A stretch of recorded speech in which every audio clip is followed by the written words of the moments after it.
People in the Middle Ages never took baths, right? What if I told you that this is actually completely wrong?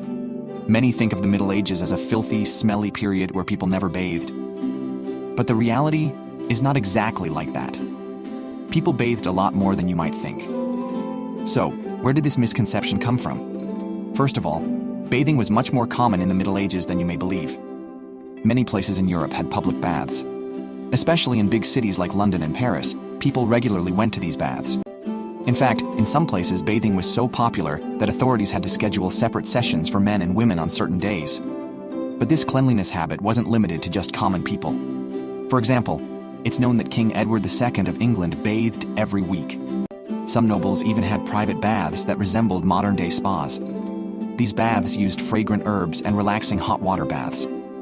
But there's a problem: soaps. Instead of today's pleasant-smelling soaps back then were usually made from animal fats and were quite harsh. So, the cleaning habits weren't the same for everyone. So why did this culture of cleanliness suddenly change? Here's the interesting part. Toward the end of the Middle Ages, people started thinking that water was dangerous. Especially during the plague outbreaks, doctors believed that water opened the pores of the skin and allowed diseases to enter the body. As a result, people began to view bathing as a dangerous activity. During this time, people used different methods instead of water. Perfume. Yes, especially in France, people stopped bathing and started using lots of perfume.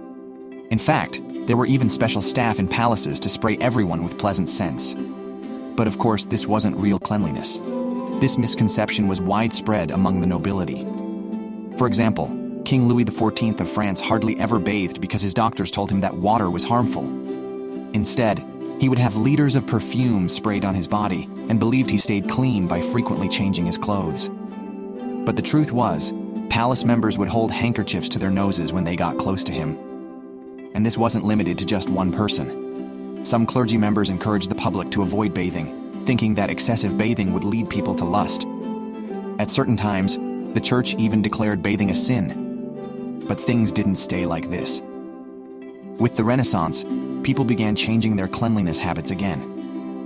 From the 16th century onwards, bathing culture returned to Europe, and it was understood that water had no direct connection to diseases. So, if you lived in the Middle Ages, how often would you bathe? Write it in the comments and share your friends to see what they think.